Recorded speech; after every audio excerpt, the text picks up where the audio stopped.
दोस्तों आपने इस कहावत को सुना होगा कि ज़िंदगी जीने के लिए हमें रोटी, कपड़ा और मकान की ज़रूरत पड़ती है। लेकिन आप इस कहावत में थोड़ा-सा चेंजेस कर सकते हैं। कह सकते हैं कि हमें ज़िंदगी जीने के लिए रोटी, कपड़ा, मकान और पैसे की ज़रूरत पड़ती है। क्योंकि पैसा हमारी लाइफ का वो इम्पोर्टेंट हिस्सा बन चुका है कि आजकल पैसे के बिना कोई भी काम संभव नहीं है। आपके पास में पैसा है तो आप हर काम अच्छी तरह से कर सकते हैं। अगर आपके पास पैसा नहीं है तो आप कोई भी काम में सफल नहीं हो सकते हैं। और आप देखा जाए तो अभी पहले की अपेक्षा पैसे कमाने से ज़्यादा बचाने पर ध्यान देना चाहिए।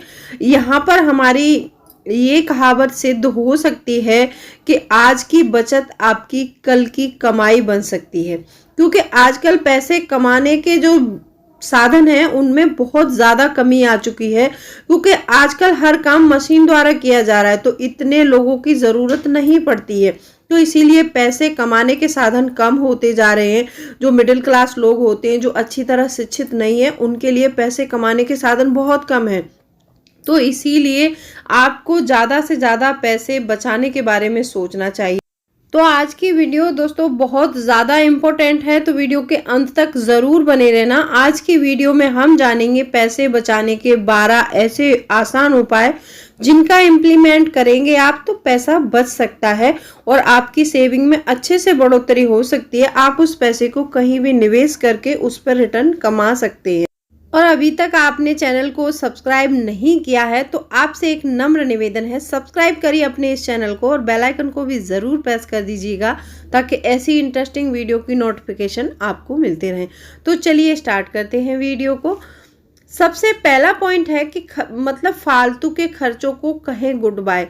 देखो हमारी लाइफ में बहुत सारे ऐसे खर्चे होते हैं जो फालतू के होते हैं और हम उन खर्चों को करते हैं, लेकिन हमें पता तो चल जाता है कि ये फालतू के खर्चे हैं। तो अगर आप भी अपनी लाइफ में ऐसे खर्चों को बढ़ावा देते हैं तो ऐसे खर्चों को बढ़ावा देना बंद कर दीजिए। अगर आप ऐसा करते रहेंगे तो आपकी सेविंग में जरूर बढ़ोतरी होगी। नंबर 2 पॉइंट है घरेलू खर्चों को सीमित करें। देखो आप जो कमा रहे हैं अपनी आय में से अपने जो घर के खर्चे होते हैं ना उनको सीमित कर लो। अगर आप ऐसा करते हैं तो आप बहुत सारा पैसा बचा सकते हैं। ऐसा नहीं कि हर रोज एक नया खर्चा बढ़ाते चलो। कभी कभी हमने देखा है कि आदमी के पास जब जब पैसा बढ़ता है ना तो आदमी अपनी लाइफ स्टाइल बढ़ा लेता है। तो आपको लाइफ स्टाइल को बढ़ाने की ज़रूरत नहीं है। हाँ, मैं ये नहीं कहती कि आप अच्छी लाइफ स्टाइल मत जियो, हाँ बढ़ाना है लाइफ स्टाइल हमें 5% बढ़ानी है तो अपनी सेविंग्स को हमें कम से कम 10 या 15% बढ़ाना है। तो इसीलिए आपको जब भी आपके वेतन में बढ़ोतरी हो तो आप अपना मतलब जो है स्टेटस ना बढ़ाएं, आप अपना जो है मनी स्टेटस बढ़ाएं। दिखावे वाले स्टेटस को बढ़ाएंगे तो हमारे पास पैसा नहीं टिकेगा, क्योंकि दिखावा करने में सारा पैसा चला जाएगा और आपके घर के जो भी खर्चे हैं उन खर्चों को सीमित कर लीजिए। अगर आप ऐसा करते हैं तो आप बहुत सारा पैसा बचा सकते हैं।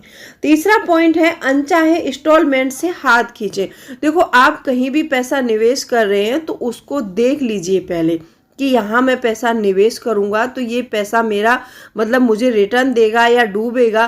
क्योंकि आजकल हम सोशल मीडिया पर इतने लुभावने ऑफर्स आ रहे हैं जिनके चलते हम कहीं भी पैसा निवेश कर देते हैं, किसी भी कंपनी में लगा देते हैं। जैसे ही हमने अपना पैसा उस कंपनी में लगा दिया और वो पैसे लेकर हमारे बिल्कुल भाग जाते हैं वो लोग, फिर दिखाई भी नहीं पड़ते हैं, तो ऐसे करके हमारा पैसा डूब जाता है। तो ऐसे कहीं भी किसी भी इन्वेस्टमेंट में अपने पैसे को ना लगाएं। चौथा पॉइंट है आवश्यक वस्तुओं को ही खरीदें। देखो हमारी लाइफ में बहुत सारी चीज़ें ऐसी अनावश्यक चीज़ें जो होती हैं हम उनको परचेस कर लेते हैं, लेकिन फिर बाद में हमें लगता है कि शायद हम इस चीज़ को परचेस नहीं करते तो शायद हमारा काम चल सकता था। लेकिन हमने वो जल्दबाजी की और सोचा समझा नहीं और हड़बड़ी में आके एकदम से उस चीज़ की एक दिन हमें नीड पड़ी तो हमने सोचा किसी से क्यों मांगे हम इससे अच्छा खरीद के ले आते हैं, तो हम लोग खरीद के ले आते हैं और सिर्फ उस चीज़ का मान लो 1 साल में 1 बार या 2 बार ही यूज़ करना है, तो ऐसी चीज़ को खरीदने से बचें। ऐसी चीज़ को आप अपना रेंट पर लेकर भी काम चला सकते हैं, तो उस चीज़ को आपको बाय करने की कोई ज़रूरत नहीं है। और कोई ऐसी चीज़ है कि डेली यूज़ करनी है तो आप उसको खरीद सकते हैं, मतलब जो अनावश्यक वस्तुएं हैं उनको ना खरीदें। आप ऐसा करके बहुत सारा पैसा बचा सकते हैं। नंबर 5 पॉइंट आता है सही जगह करें निवेश। देखो, आप जो पैसा बचा रहे हैं, अपना जो बहुत मेहनत करके उस पैसे को कमा रहे हैं, फिर जाके उस पैसे को बचा रहे हैं, तो जब भी निवेश करना है तो निवेश करते समय अपने पैसे को आपको डाइवर्सिफाई जरूर करना चाहिए। अब ये डाइवर्सिफिकेशन क्या होता है?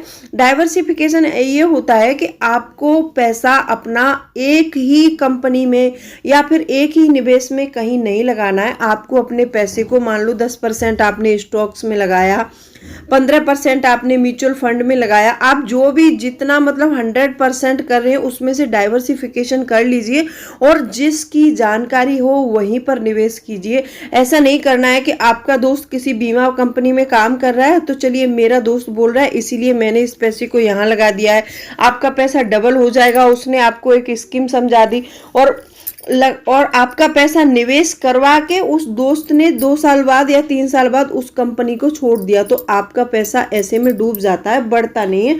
तो जब भी निवेश करना है आपको अपनी जानकारी से निवेश करना है।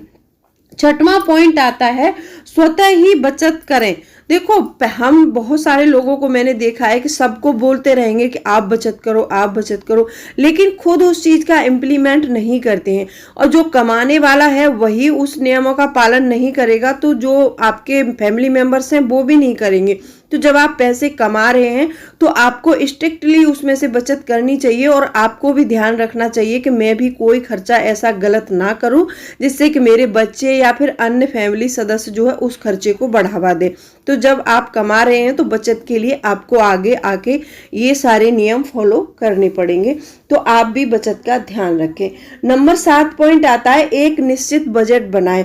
देखो, आप अपने घर में जो भी खर्च करते हैं उसके लिए एक निश्चित बजट बनाइए, फिर उस बजट के अनुसार अपने खर्चों को चलाइए और उसमें से जो भी चीज जरूरी है उसको ही सिर्फ बजट में डालिए। जो चीज हमारे घर में गैर जरूरी हो रही है, हमें लग रहा है हमारे बच्चे कहीं गैर जरूरी पैसे खर्च कर रहे हैं, तो उसको उस बजट से कट कीजिए और उनको उतना ही पैसा दीजिए जितना आपके घर में जरूरत है।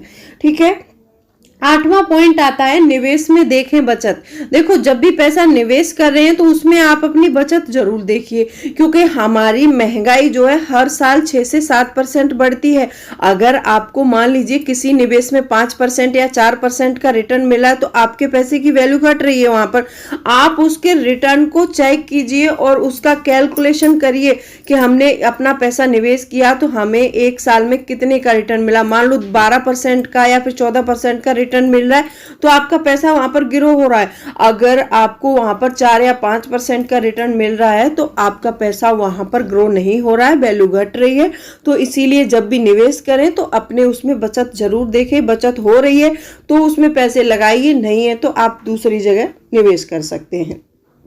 9वां पॉइंट आता है समय का सही सदुपयोग करें और अपनी जो भी कोई, जैसे मान लो आपके पास समय का सही सदुपयोग क्या हो सकता है, इसमें हो सकता है आपके पास जो भी खाली समय है, चाहे लेडीज हो या जेंट्स हो, उसमें कुछ नया सीखने की कोशिश करें। जब हम कुछ नया सीखेंगे तो हमारे कमाई के जरिए बढ़ेंगे। हम घर बैठे भी बहुत सारे पैसे कमा सकते हैं। आपने देखा होगा कि आजकल ऑनलाइन बहुत सारे पैसे कमाए जा सकते हैं। घर बैठकर ही लोग बाग पैसे कमा रहे हैं। तो आप अपने समय का सही सदुपयोग करिए और समय से अपना काम पूरा करके, एक समय मैनेजमेंट पर मैंने वीडियो बनाई है, आप उसको भी देख सकते हैं। ठीक है, तो आप ऐसे भी अपने पैसे बचा सकते हैं। 10वां पॉइंट आता है कि ब्यूटी पार्लर से दूरी बनाकर रखें। देखो, मैं हमेशा कहती हूँ कि आजकल आपने देखा होगा ब्यूटी पार्लर में बहुत महंगे महंगे ट्रीटमेंट देते हैं लोग बाग, और हम लोग क्या करते हैं, उनके झांसे में आ जाते हैं। उन्होंने बता दिया कि ऐसा करेंगे तो आपकी स्किन ऐसी हो जाएगी, स्किन वैसी हो जाएगी। कुछ नहीं होता है। आप अच्छे से खाइए पिए। घर में भी बहुत सारे नुस्खे ऐसे हैं हमारी किचन में, अगर हम उनको करें तो उनसे भी हमारी त्वचा की बहुत अच्छी देखभाल कर सकते हैं। तो इसीलिए अगर आप एक मिडिल क्लास बैकग्राउंड से हैं तो ब्यूटी पार्लर से दूरी बनाकर रखें। ये पॉइंट सारे पैसों वालों के लिए बिल्कुल नहीं है, जो कम कमा रहे हैं, जिनकी 20,000 25,000 पेमेंट आती है महीने में, बोलते हैं कि घर नहीं चल पाता है, तो उनको ऐसे खर्चों को जरूर बंद करना होगा। ठीक है। 11वां पॉइंट आता है कि बाहर के खाने पीने का शौक कम रखिए। देखिए, जब हम खाना घर में बनाते हैं तो अच्छे हाइजीन के साथ बनाते हैं और बहुत ही कम सस्ते में बन जाता है, इतना ज्यादा पैसा नहीं लगता है। जहां होटल में हम 2,000 रुपए खर्च करके एक टाइम का खाना खाकर आएंगे, 2,000 में हमारे यहाँ एक हफ्ते का खाना बन सकता है। क्योंकि यहाँ पर बात ये आती है कि जब हम अपने घर में बनाएंगे खाना तो हमें एक अच्छा एक्सपीरियंस मिलेगा और हमारे परिवार में खुशी का माहौल भी रहता है।